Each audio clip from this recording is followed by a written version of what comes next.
It's a very warm welcome to the Cricket Library podcast. My name is Matt Ellis, and it's wonderful to have your company once again as we tell the stories of passionate cricket people.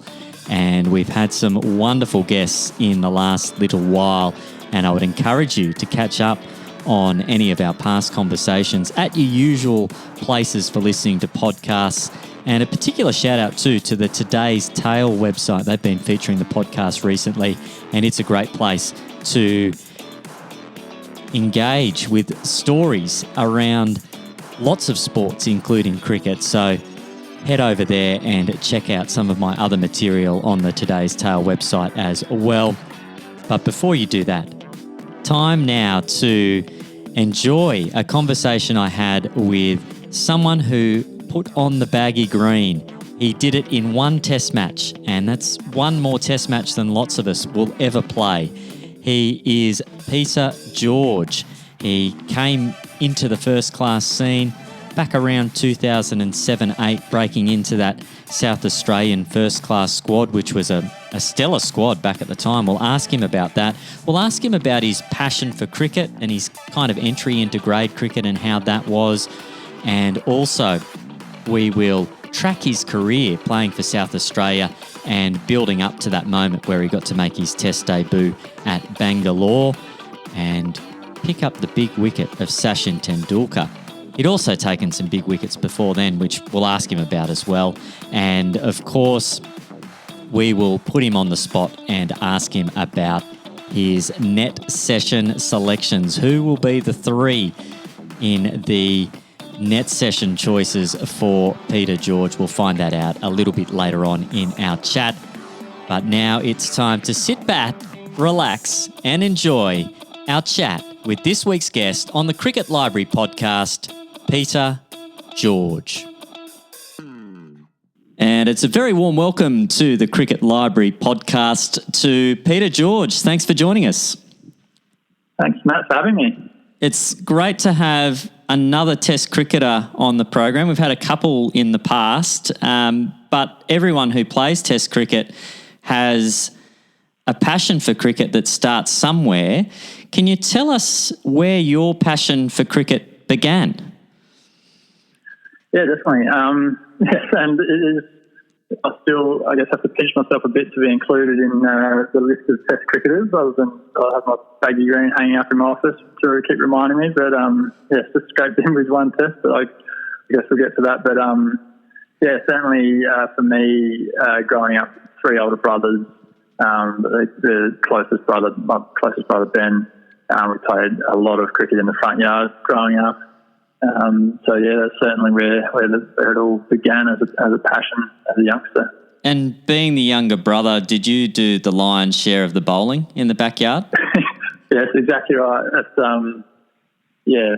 being exactly the younger brother. Ben actually gave a speech at our wedding and took credit for my cricketing ability just because he would force me to bowl spin to begin with. So he said, he'd just keep batting, and then I'd just have to keep bowling for him. But he said the one criteria that makes you a good fast bowler is getting angry. To force me to just being frustrated, and because I'm forced to bowl spin this whole time. He's like, yeah, turned you into what you are now. Certainly gives Ben a lot of credit. I'm not sure whether that is necessarily the case without being angry. It's probably had a detrimental factor in if I ever got angry. But it's certainly where the passion and didn't have too many batting major batting innings even in the front yard. Now you mentioned your brother forcing you to bowl spin. When did you work out that you could bowl fast? I actually remember almost vividly. So playing primary school cricket. Just with mates at primary school, and to be honest, was pretty rubbish cricketer all round. Was scared of the ball when I was batting and fielding. So bowling was always, I leaned towards that just because I didn't have a hard leather rock coming at me. So I don't know what that says about me, but I think there was just one point where I was just really struggling to just even land the ball kind of on the pitch, struggling with accuracy. And one day I just decided I'm just going to run in and try to bowl this thing as absolutely as fast as I can and just see what happens. And then for some reason that worked, and I started actually bowling a bit straighter, I guess, because I was just putting everything behind it and trying to bowl straight. So, that's when I started, I guess, actually trying to bowl fast, as opposed to before that was, I guess, I was running, don't know if you call me a medium pace or whatever, just trying to run in bowl straight. I wasn't trying to spin it or anything, but it was a bit of a turning point where I'm like, no, I'm just going to run in and try to bowl as fast as I can. And you say playing with your brothers. Are your brothers all tall as well? Reasonably, we're all over 6 foot, but I think we got taller. Yeah, we're in reverse height order for our age order. So my eldest two brothers, they're pretty similar height. They're just over 6 foot, but then Ben is probably 6'3", and I'm nudging 6'8". Now, with your older brothers, did you play other sports as well? South Australia, a big footy town, or I shouldn't say town, a footy city. Here I am living in the back blocks of Burrabadine, calling Adelaide a town. But the city known for AFL football. Did you play footy in the winter as well? Yeah, I did. Footy and cricket were the two big ones. Now that I'm living in Queensland, I need to clarify when I'm talking about footy, sort of the Aussie rules. Aussie rules and cricket were the two main ones. The second oldest brother, Daniel, actually played ice hockey and inline hockey for Australia. Wow. So I went through one winter I played a season of inline hockey because I followed his footsteps. So I loved it. But I think there was one point, and I also played social basketball both summer and winter, basically, my whole childhood. So there was one point where I was, probably with inline hockey and the cricket and footy and basketball, there was a fair bit of sport going on, and I had to start kind of making decisions of which ones I would pursue. So when did that decision come for you that cricket was going to be your bread and butter, so to speak, the one that you put your time and energy into? Again, around that, probably towards the end of primary school, I remember, like I say, I was a pretty average cricketer, less than average Aussie, rules footy player as well. I'd just get basically put in, even at that age, I was still reasonably one of the taller kids. I was just chucked in the ruck for footy and would just bash up my hand because I didn't know what to do. I'd just run in and try to punch this freezing cold rock. I don't know, there's a bit of a theme going on there. Being afraid of the ball. I don't know what that, anyway. So I guess there was always a passion for both those sports growing up, and I think it came to a point where my cricket ability actually started to improve, and started to get even just at that lower level. There was a race up Shield squad, which is primary school age, like district cricket, competition. So that's how I ended up, and that, I guess, leads probably into your next question, and that's how I ended up with West Torrens, my local grade club. I think that was really when cricket started to take precedence. So how old were you when you broke in to grade cricket at West Torrens? That was my last year of primary school, so what, that would have been 1999? I don't know, it was 13 or something like that. 12. Yeah, must have been 12. And, so I only played 1 or 2 games in that kind of squad. But then that was my entrance into West Torrens District Cricket Club, and then played a couple of years as under 13. Well, I think I played under 13, under 14. Just worked my way up. But was still generally in the lower end of the teams and just scraping in. Yeah. Because they divide, I think, under 14s and under 16s are like district level, and then 13s and 15s was like sub-districts effectively. So, so I'd play 13s, 14s, 15s, 16s. So it was not until my second year of, being eligible for under 14s that I actually made the under 14 team, and same with under 16. So I was never an outstanding player all the way through juniors. And in senior cricket, playing at West Torrens, breaking into the first grade side, was that again a bit of a progression? You just kept working hard, improving your skills, and the results kind of followed? Yeah, it was quite a progression. Actually, I don't know how many people would have played off a second 11 game before they made their first grade debut, but that was me. Wow. Because I actually came into it's kind of skipping ahead a bit, but it's like I came into the state squad through the state under-19s, good performance in state under-19s. I hadn't actually made it all the way up to first grade at my local club yet. Wow. I was rookie contracted before I even played first grade.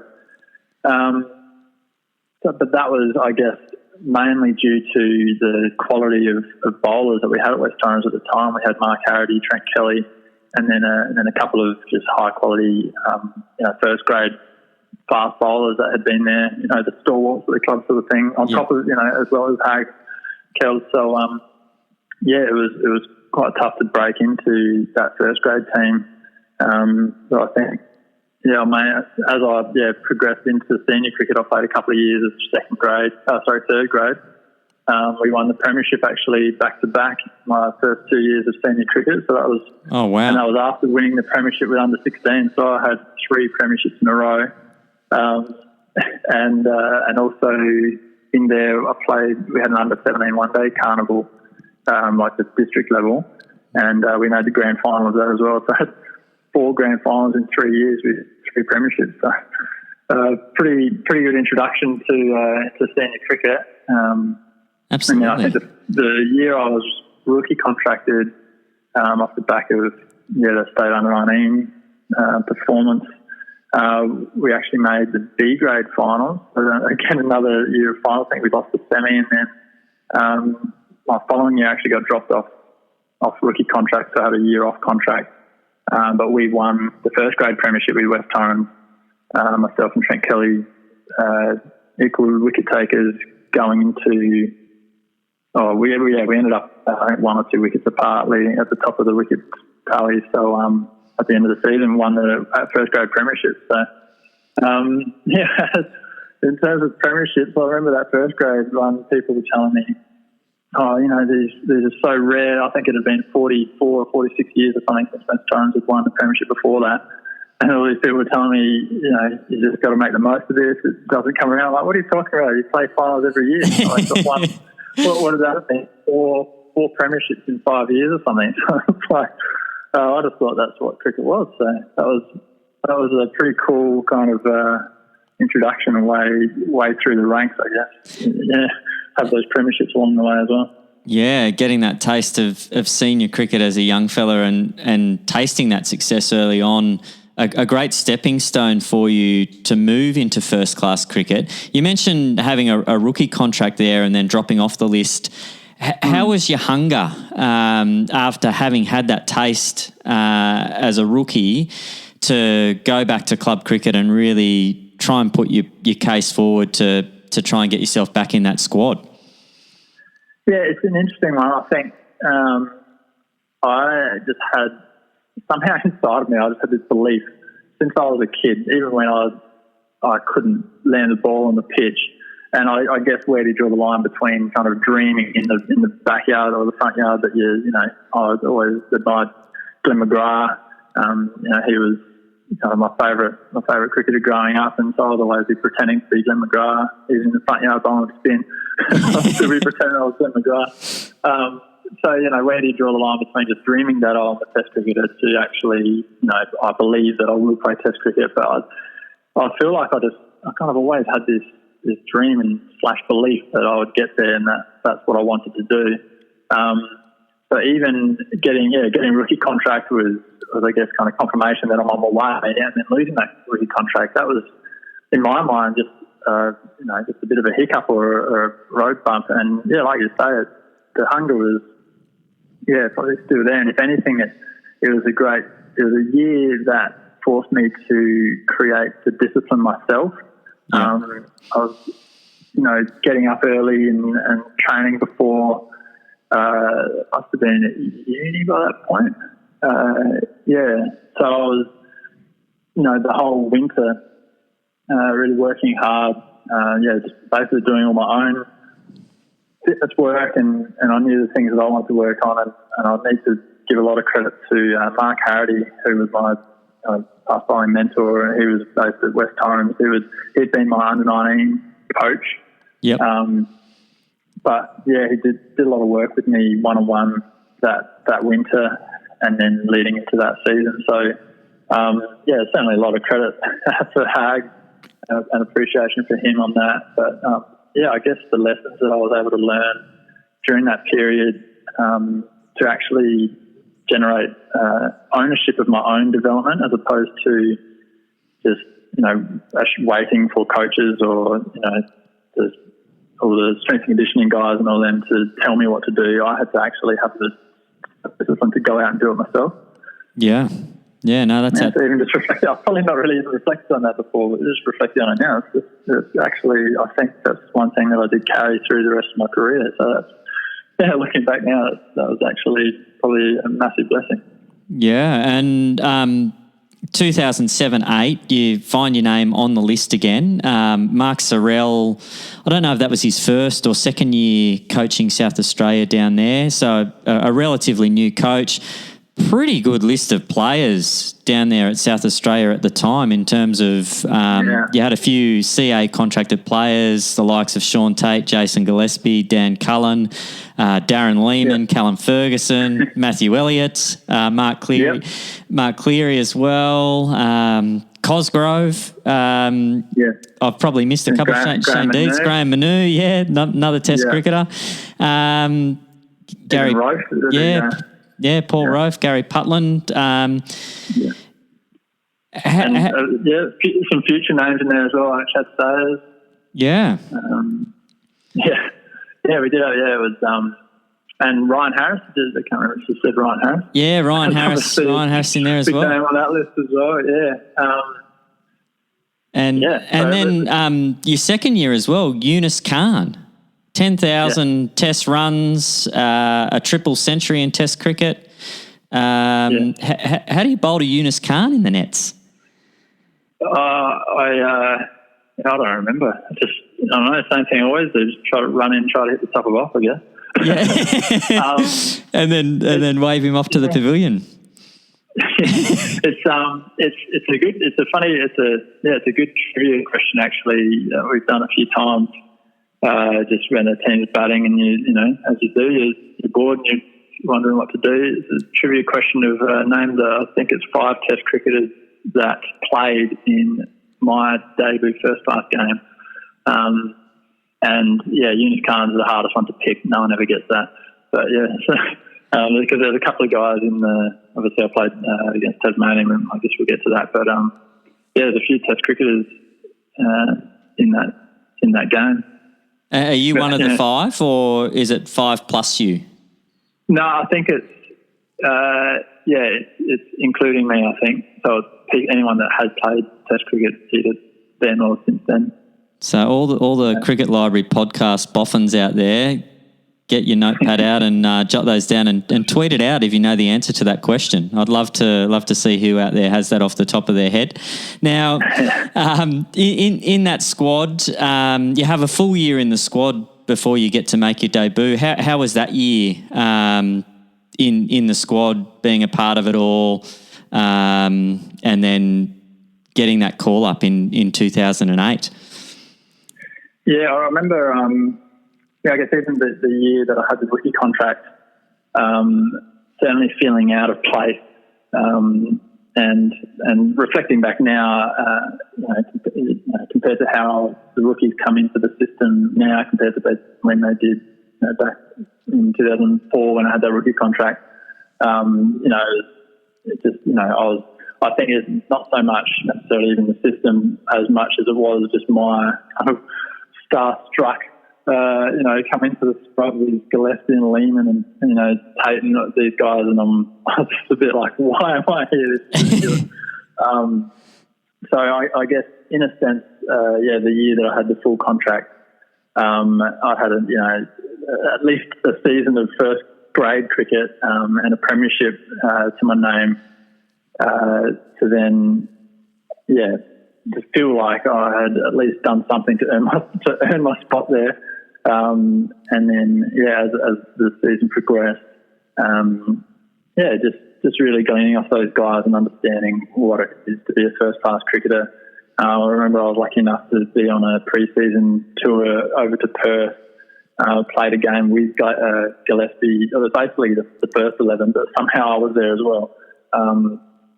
There was Gillespie, Tate and Ryan Harris. Wow. Were the bowlers on this trip. And I just remember that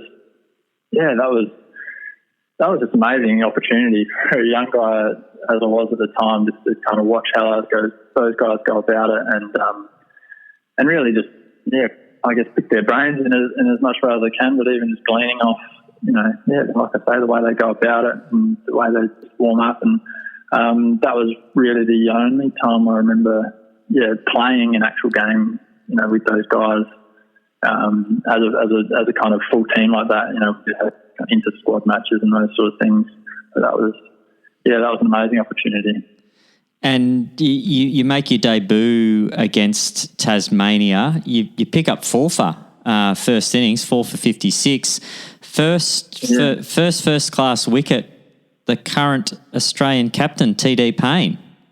Correct, yes. Yeah. That was good. I think you might sort of send that one on DRS to the third umpire. It might have come off his arm, I think, but we'll blame it. I remember I debuted because I opened the bowling with Tate at the other end, which in itself was a great honour to be opening the bowling on debut. But I remember Tate, I was cooked after about 3 overs because Tate sprays them around as he does, and I had a fair bit of work to do it fine leg. And obviously extra adrenaline of bowling and that sort of thing. But I pretty quickly mastered the art of running uphill into the wind at Belrive, and there was a bit of a ridge at that point on the length from that end that I was bowling from, and I remember going through the footage of a lot of those 6 wickets that I took on debut. Probably 4 out of the 6 hit that ridge and popped up, and either up the Paine one, he tried to leave it, and it scraped past Will Stahey's glove on the way through to Graham and there. But certainly enjoyed. As hard as it is running up here into the wind, I very much enjoyed bowling at Belrive. Yeah, your numbers at Belrive really good. I think you bowled. There was a game probably a couple of years later. Probably we're skipping ahead here, but it's not in my notes, so I'll mention it now. Otherwise, I'll forget. You guys followed on, I think, against Tasmania down there, and you picked up 5 in the final innings to steal the win for South Australia, and then November 2009, 8 for 84 against Tasmania. And some pretty impressive names on that list too. Cowan, Doolan, Bailey, Dan Marsh, Faulkner. Was the wicket friendly to you, or you just happened to work out how to hit that ridge? It was a little bit of, probably just more just hitting a spot. The wicket was a very good batting wicket, actually, looking back at it. That game where I took the 8 for, I can't remember off the top of my head, but the team scores ended up being a draw. Yeah. And Ed Cowan scored double 100 in that innings that I took 8 for, so it wasn't like it was a green steamer and I rolled through them. It was just one of those innings where I happened to be the bowler that kind of got the rewards as we worked our way through. It was just one of those, they scored, it must have been over 400 or something, and I just every spell I came on, I'd take 1 or 2 wickets, and no one else seemed to take a wicket until I think, I had 8 out of 9, I think, and then the last wicket. It was that was just one of those. I mean, you talk about when you're in form, and they talk about when you're in the zone, and you stop focusing so much on yourself and start thinking about what you're doing at the other end.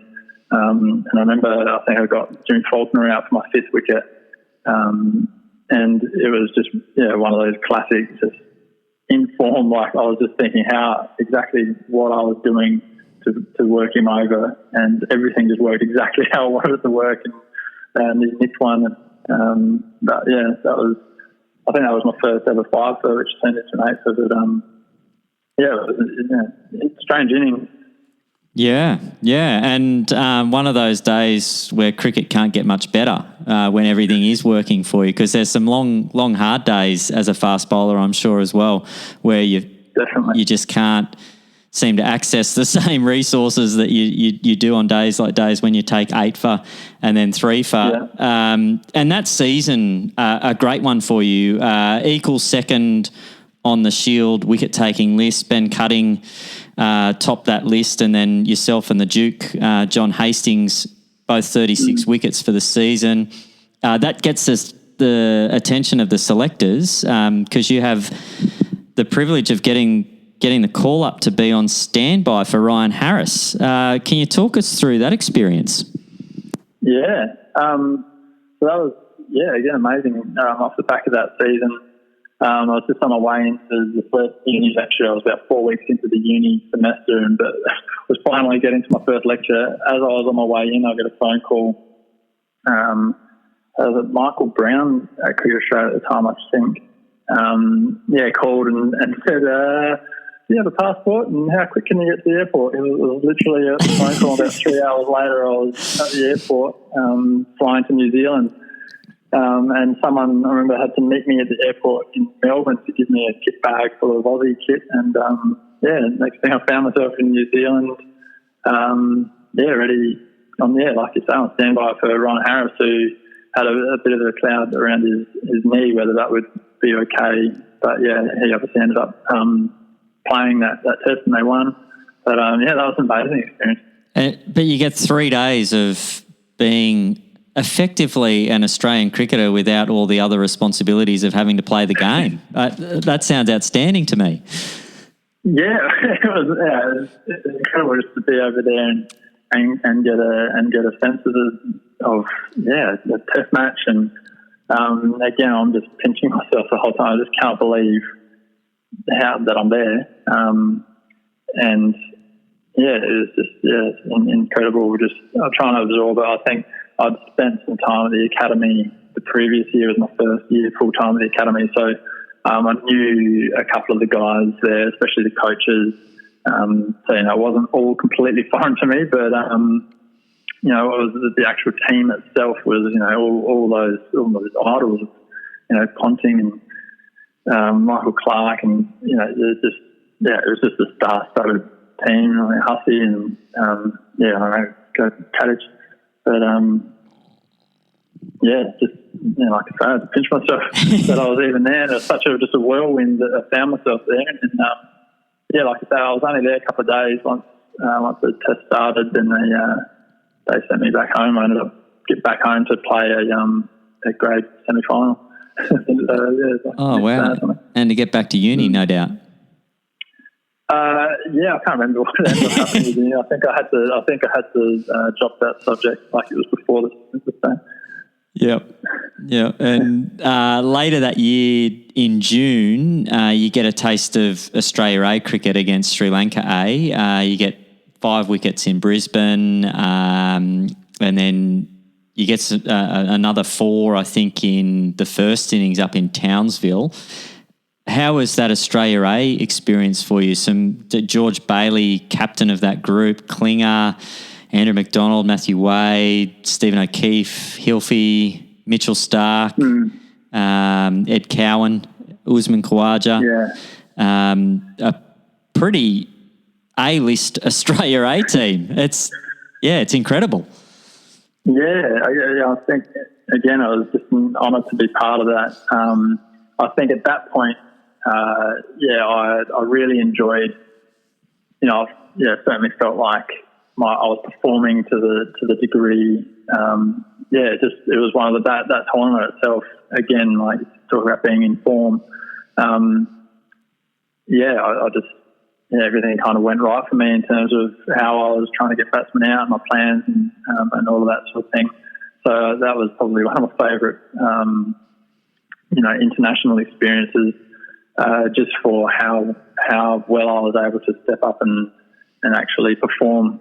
And I guess it, reflecting back as a whole over my career, that's probably about the level,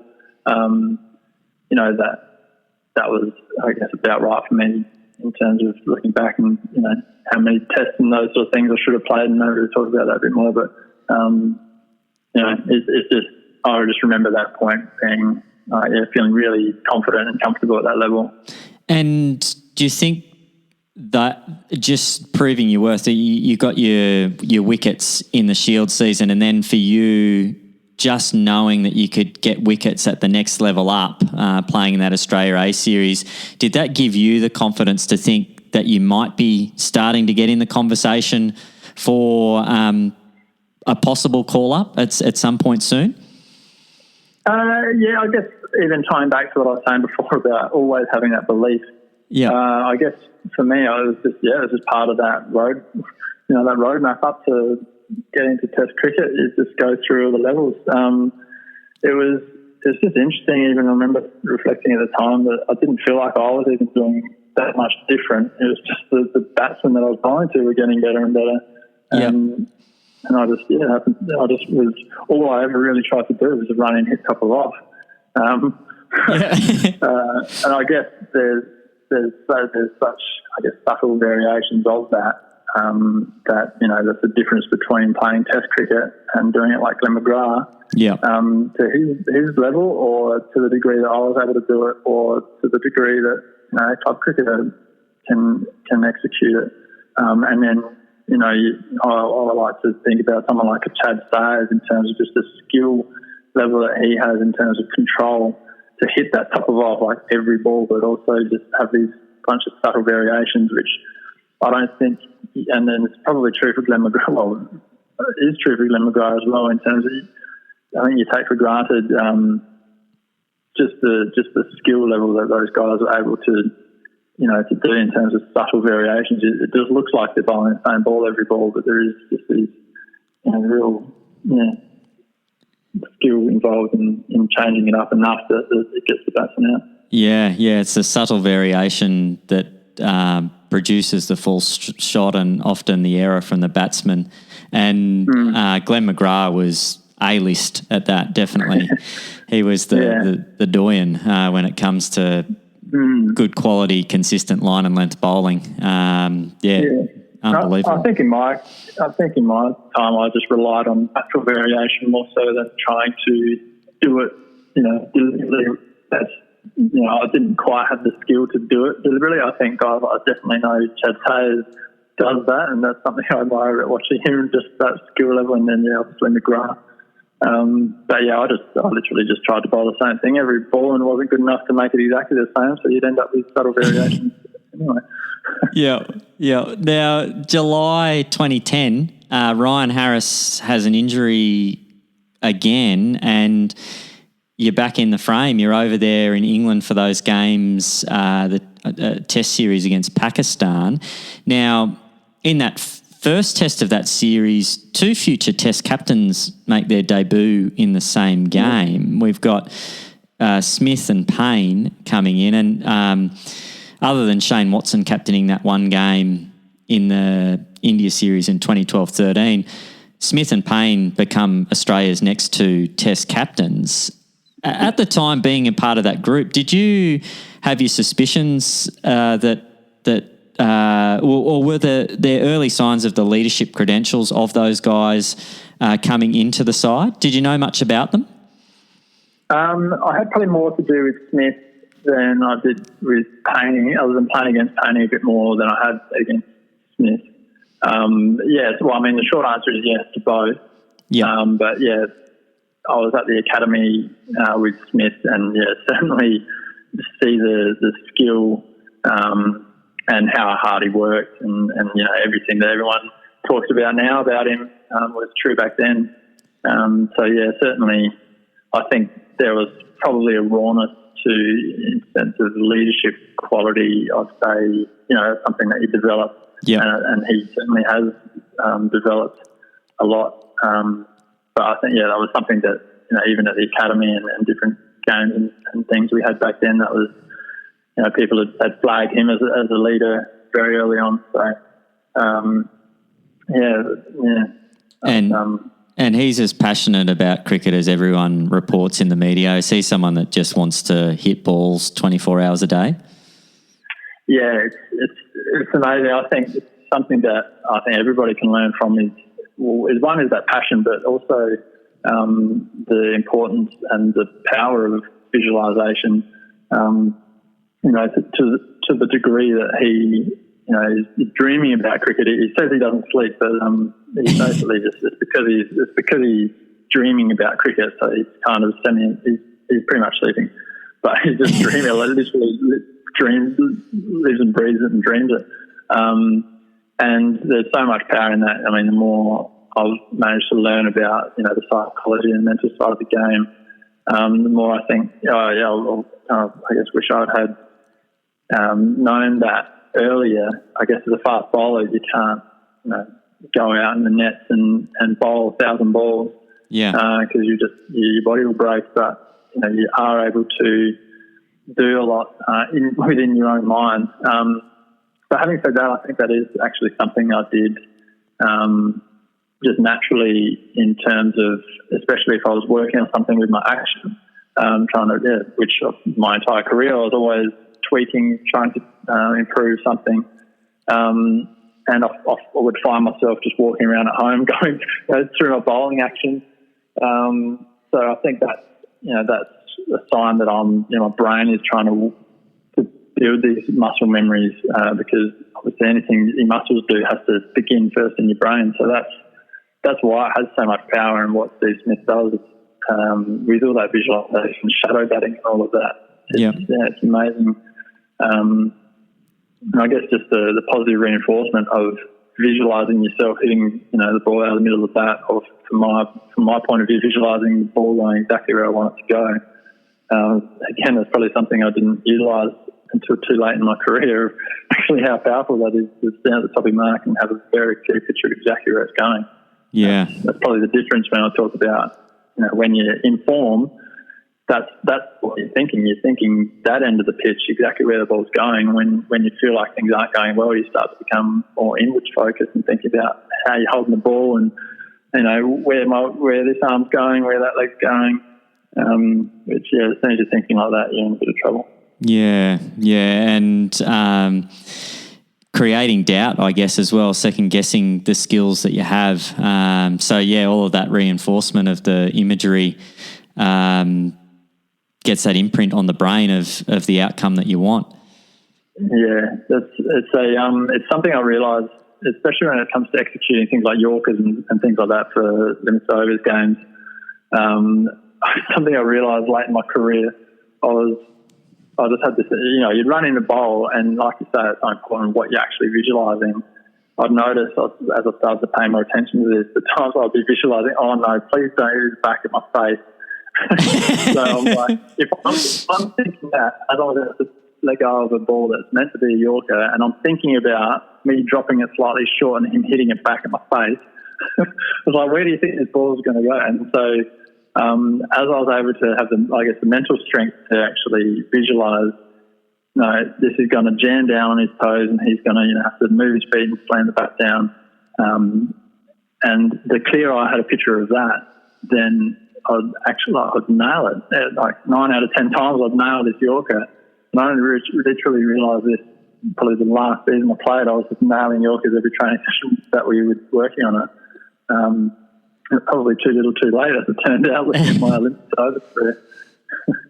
And just going back to 2010, Hilton House is in doubt for the second test. Clint Mackay's over there playing county cricket. He gets drafted into the squad. At that time, are you guys sort of competing for the spot, or what's the communication been to you guys around how likely Hilton House was to be playing, and B, where you kind of stood, or did you just go about your business and just bowl in the nets as well as you could? Well, yeah, there's certainly a degree of just needing to get on with what I can control. But, there's certainly a level of, oh, man, I could be playing a test next week or, this, in a few days. And it's funny, it kind of flipped the situation with Tim Paine because he had been 12th man for that test with Ryan Harris over in New Zealand. Yep. So, and then I guess looking at it, I didn't feel, I guess in a way you are competing because if I go out and bowl like a spade in the net and kind of nailing it, then, I'm probably going to lose that. It was probably mine to lose in that respect. Yeah. But yeah, it all hinged on how Hilton House pulled up. But yeah, I remember at the time actually it worked out. My parents happened to be over in the UK, which is just, it's amazing they happened to be over there. And then I get this last minute call up and next minute I'm in London, where they happen to actually be in London. Oh, the same time I was there during the Lord's test. So they rearranged a bit of their travel plans so that they could stay longer in London and watch that test match. And then, when we went to Leeds and after Hilton House, he pulled up sore after a dive in the field at Lords. They again rearranged their travel plans. Pete could be debuting here, so they ended up in Leeds. And that was amazing to have my parents, my family, and Susie was up there as well because they have the wives and partners. Travel that happened to be the visitor period or whatever they call it, so that they flew Susie over. We were all kind of thinking, oh wow, this is just lined up so well that it must be meant to be. I must be making my debut, but then as it turned out, Hilfie pulled through fit, and I had to wait my turn. Yeah, you wait your turn, and you get to go on that tour of India in September. Tour starts out well, a couple of wickets against the Indian board 11. Then the call up for Bangalore. How did you find out?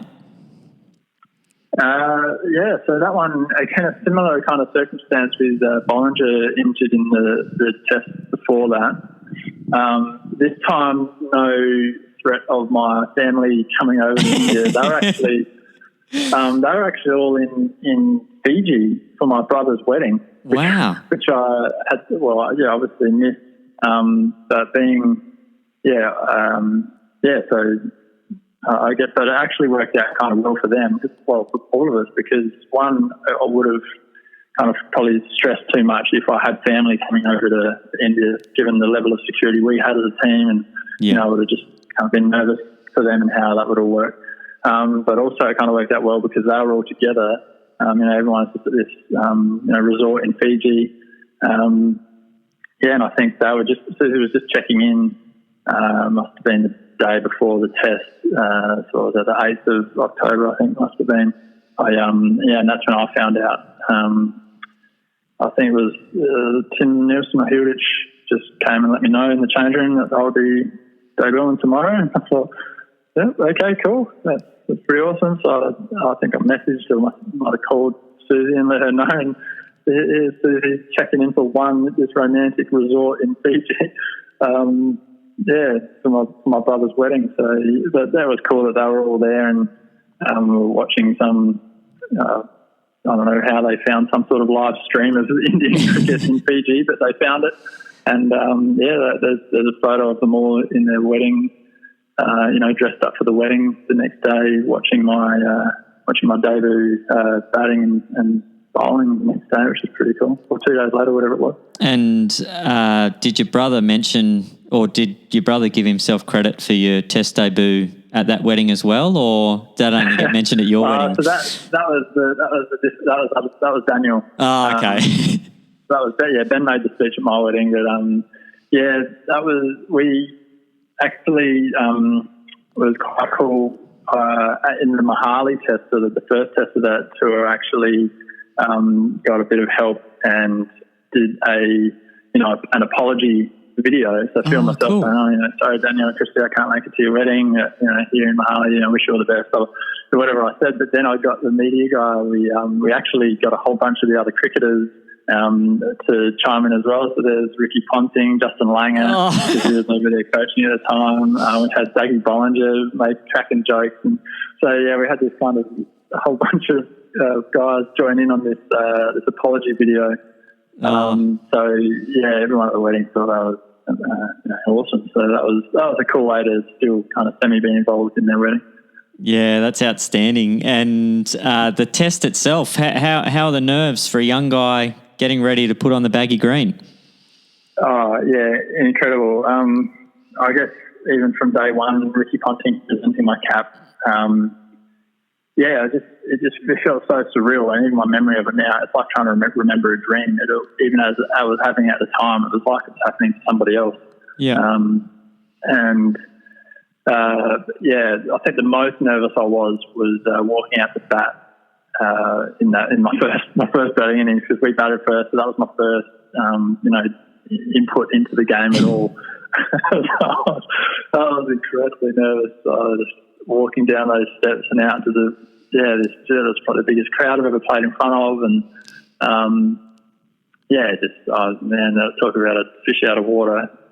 Me, when I had the ball in my hand, I was nervous, but at least I kind of had some idea of what I was doing with the bat. I'm like, man,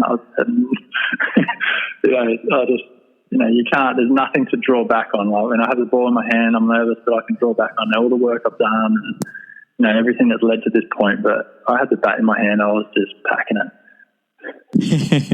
And Australia posts a pretty good total, 478. Marcus North tons up. Punter gets some runs. Watto and Timmy Paine also get half centuries as well. And then Mr. Cricket of India brings up his 14,000th test run on the way to a double ton.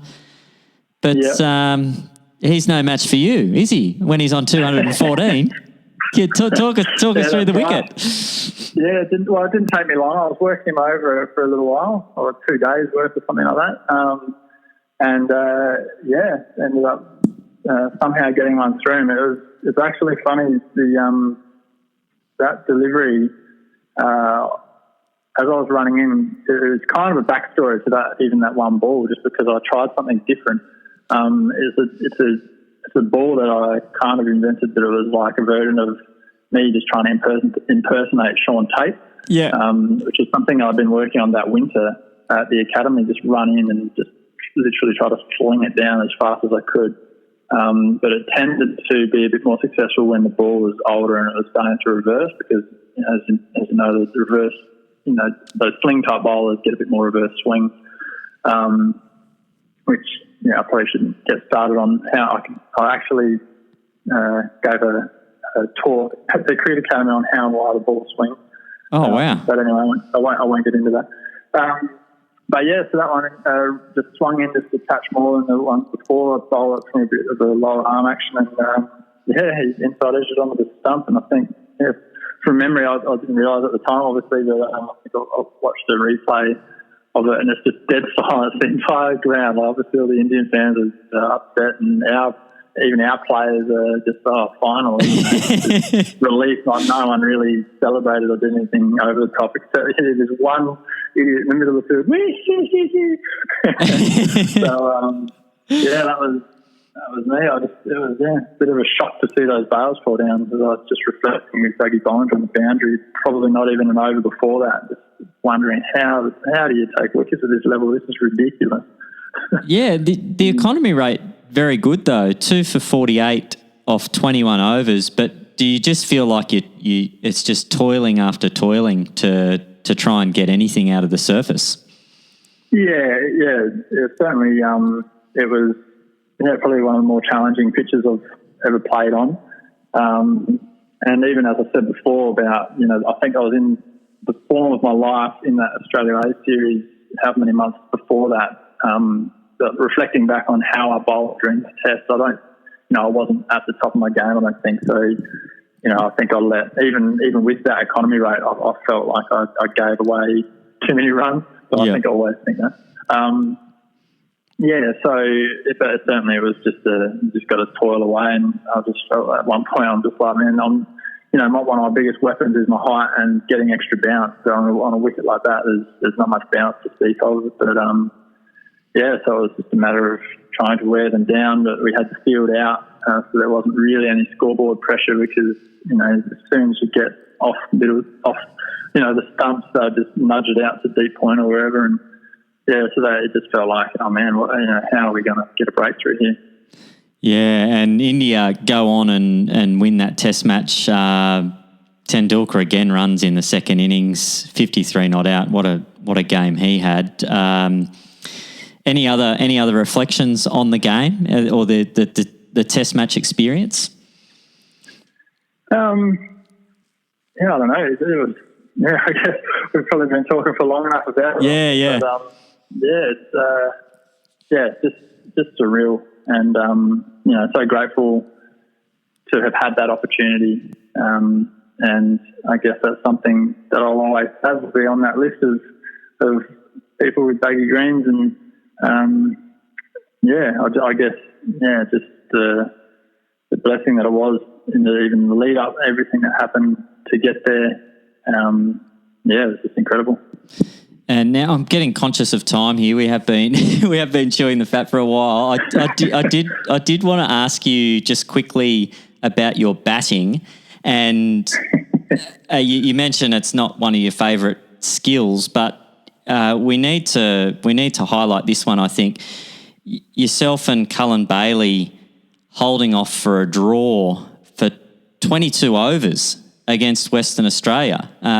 Coulter Nile and Michael Hogan, a very successful bowler for Western Australia and overseas in county cricket as well. Talk us through being and I think in that game as well, you were on a hat trick with the ball in the bowling part of it. And did you get a diamond duck in the first innings of this game as well? Oh, wow. If that's the same thing, I did get a diamond duck against WA. I didn't realise that was the same game. I think it was the same game. So you're coming off a diamond duck. Your first class runs, still trying to catch up to your first class wickets, and you and Cullen Bailey saved the day. A good old fashioned draw. Yeah, that's right. It's probably one of my batting highlights. The few and far between. My batting highlights. That was something. I mean, again, I can probably give credit to my brother Ben for the few times where we created a scenario exactly like that in the front yard, where it was just a matter of surviving as many balls as you could, as opposed to trying to score runs. So, and I also appreciate you mentioning Coulter Nile and Hogan, because I don't think I faced the ball from either of those guys. So you facing Voges, North and Beer. Yes, exactly. So it was quite dark, so they basically weren't allowed to bowl any of their quicks. That certainly helped a lot. Myself and Cullen Bailey, we basically just decided which end we wanted to park ourselves at, and we just blocked out as many balls as we could, and eventually got all the way to the end, which is incredible. And I guess a testament to the character of both of us. But I mean, especially Cullen. He did that a couple of times. He went as night watchman a few times as well for South Australia, but just had that resilience and discipline to do what the team needed to just stick out there. I think I don't know how long exactly he'd batted before I'd gotten out there, but that was very satisfying to be able to walk off and hang on for that draw. I think I made one run or something. So pretty. You're being a bit self-deprecating there. 5 not out off 60 balls. Cullen Bailey 19 not out off 109, and that's one of the things I love about first-class cricket is that you can be 9 down and on the ropes and come off feeling like you'd won the game, getting away with a draw there. Yeah, it's a funny game, cricket, and it's been said many a times that it's not over until it's over, and it's weird that it's probably one of the only games you can play where it's literally impossible for one of the teams, for the A team to win, but you still have to be out there. Sometimes it's impossible for either team to win, and you're still out there, so that sort of becomes not much as fun. It's, I guess, like I say, even creating those scenarios with my brother at home, you just got to find the fun in it. The entertainment at that point was how many balls can we face? How long can we keep these guys stuck out here? How many different ways can we creatively find to waste time? Yeah.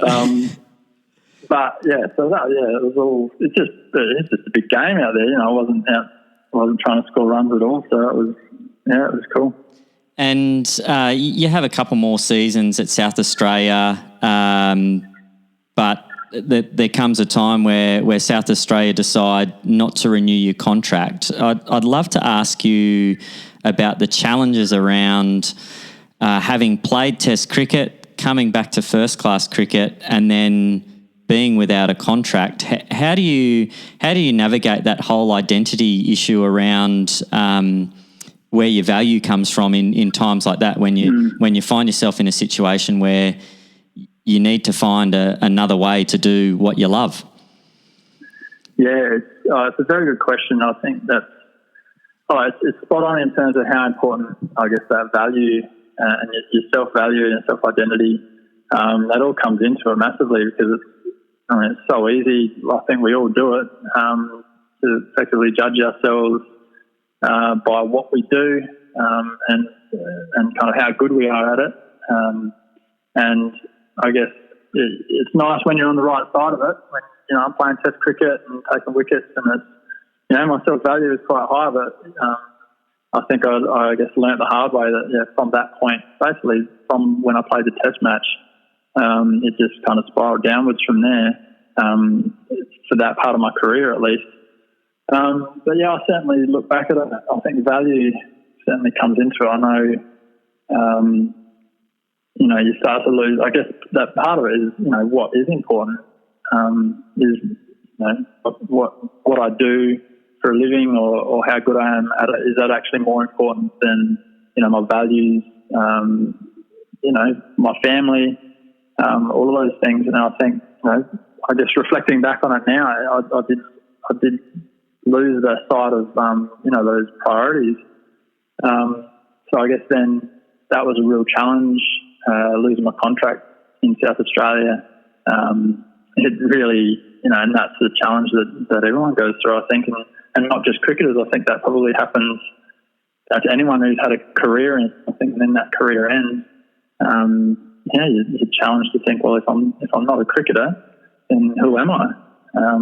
So that was, I think at that point, not something I was really willing to fully grapple with, because in my mind I was a cricketer, and to keep being a cricketer I had to move to Queensland. That was the opportunity I had.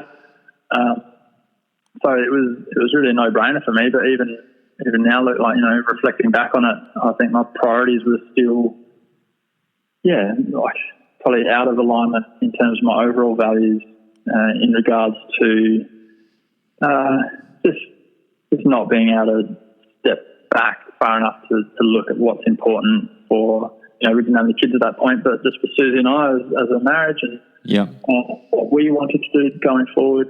I just, you know, if I could change anything, I think I'll just look back and think, I wish I had just been a bit more open to okay, this is what I want to do, this is why I want to do it, and this is my priorities, but then being actually open to understanding what's important for us as a family, as a, you know, for our marriage. And it's probably something I wasn't really open to even thinking about at that point, because I was just so blindly focused on still playing cricket, which probably is not bad from a cricket sense, to, you know, to have that determination and that kind of one-eyed focus. I think that probably held me in good stead for most of my career. But from just a life point of view, there was something that, I guess had to grapple with. And but I think having said all of that, being, I guess that did wake me up to, why is it that I'm you know, just so one-eyed focused on this? What is it that why am I playing cricket? These sort of questions that you think, you know, you never ask yourself, well, why am I playing cricket? Well, because I can. But, it just was never a question in my mind. But, I think the next 5 years that I was lucky enough to have in my career, like when I moved up to Queensland, it did certainly help a lot. I think that having a shift in my mindset, I probably first to admit that I wasn't fully there in terms of completely shifting that mindset. But it certainly helped to understand that, well, cricket will end one day. I'm going to be in a lot of trouble if I just keep defining myself by this and by what team I'm in, and how many wickets I'm taking is going to be pretty hard to swallow once it's all gone. Yeah, absolutely. And you go up to Queensland with no guarantees. You don't have a contract. Stuart Law, the coach at the time, gives you the opportunity to try and prove yourself, I guess, to get yourself into playing some state cricket, and you do get to play some state cricket that year, 2014-15, and then earn a contract for the following year.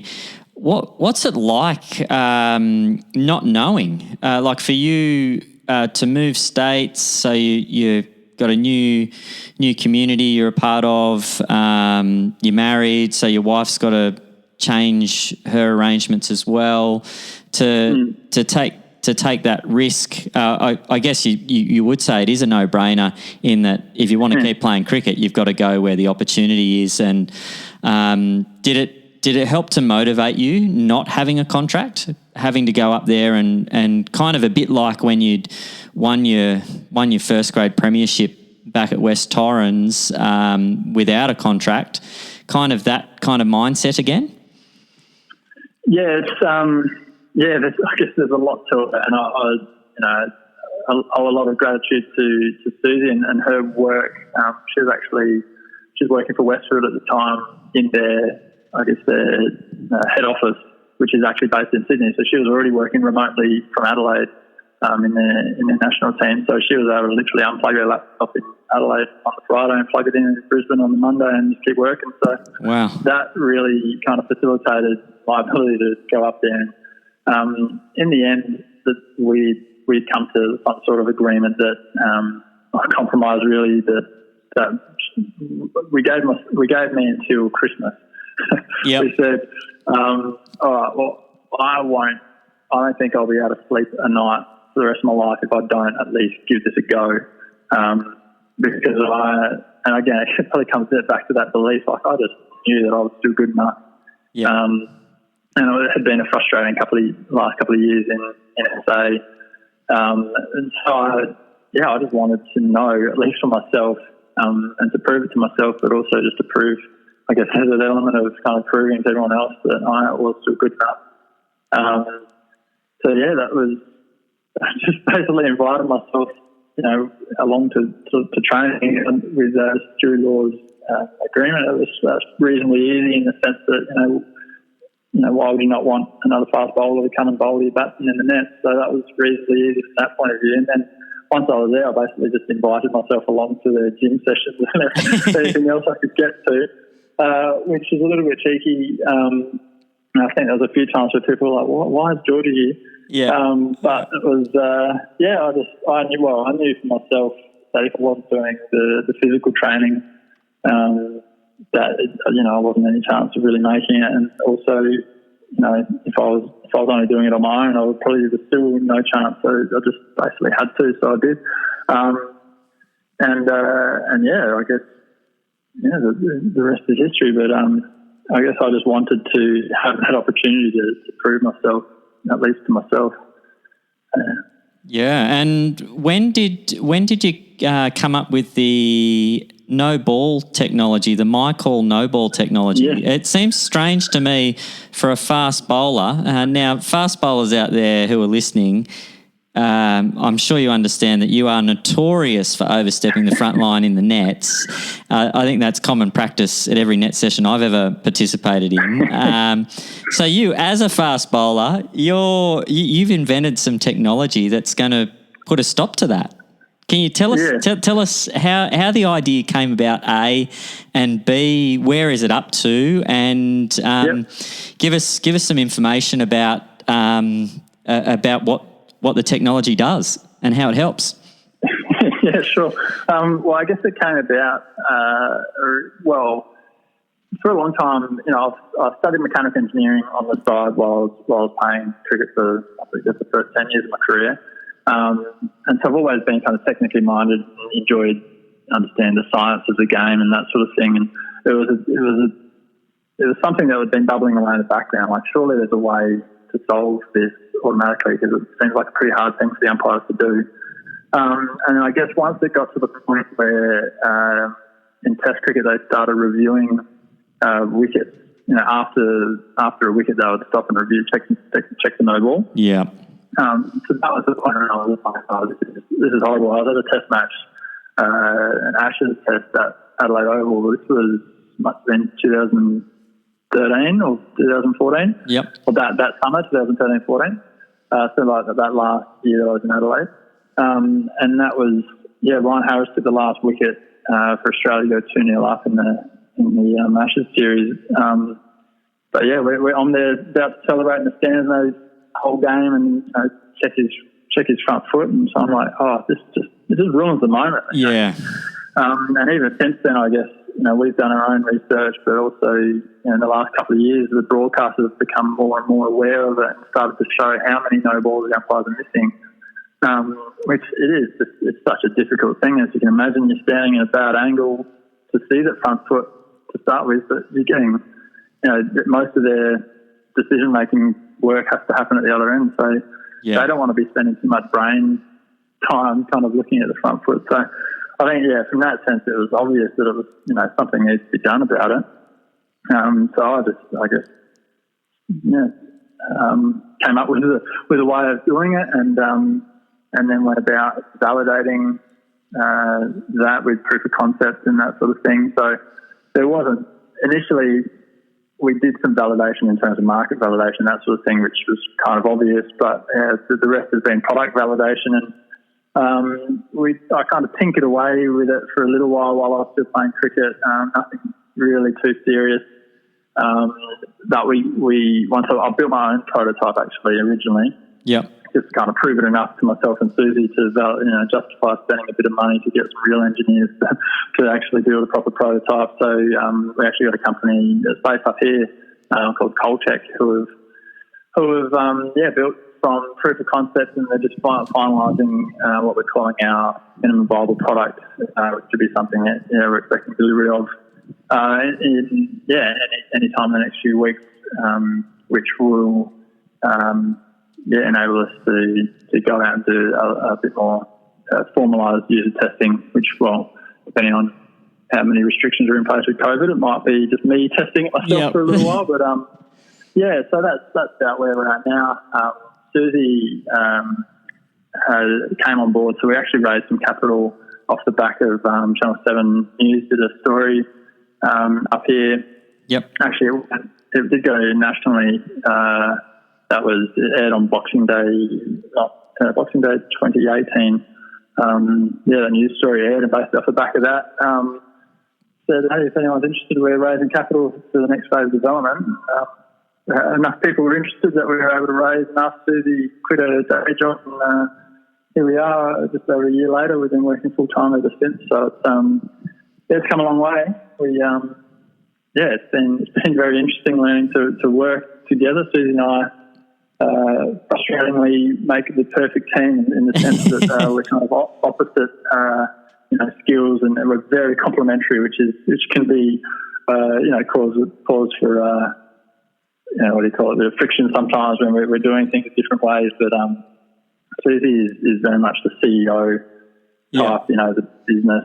She's come from that corporate side, but adds so much to that business knowledge, and I just really have a little bit of technical kind of actual engineering background, but mostly just no cricket. So we make a good combination. But it's been fun. We're starting to we're hitting our straps now in terms of how well we work together, and we've some government funding behind us now. The Ignite Ideas. There's the Queensland government funding up here, so it's gaining momentum. It's been good fun. And some good information for bowlers and coaches as well. The data you can get around the front foot landing from the technology as well. Can you tell us a little bit about that? So as well as we get the landing location of the front foot, so not just whether or not it's no ball, but you can tell you exactly where you've landed in the crease area. But then on top of that, you get impact force. So there's motion sensors in. There's a little device, a chip that sits on the back of the bowler's shoe. So we can pull out, I guess, impact force. So that front foot landing is the main one, which is pretty key indicator of bowling intensity. Just interesting as well. It's something like 10 to 12 times your body weight goes through your front leg when you land. Yeah, wow. So being able to display that live, whether it's in game or at training, and then I get really excited about some of the less sexy side of it in the sense that just being able to manage workloads with some proper data that's a lot more objective than just how many balls do you think you bowled at training today? Oh, maybe 30. Yeah. To start to get some real objectivity around that, and intensity-wise as well. But things like if I'm rehabbing from an injury, which I unfortunately had to do a couple of times, often they'll prescribe, we want you to bowl 30 balls at 70% intensity. Sure thing, but I'm not a robot. I can't just kind of program that in. So it'll actually be one of the things I'm excited about is actually being able to give that kind of data live at training. So you can say that ball was this, what a percentage relative to your match intensity, and provide that live so the players can, adjust as required. Yeah, no, it sounds really exciting where the MyCall technology could take the game for officials and for coaches and for players to have that immediate, accurate feedback. It could be a real game changer. Yeah, well, we think so. We're excited about it.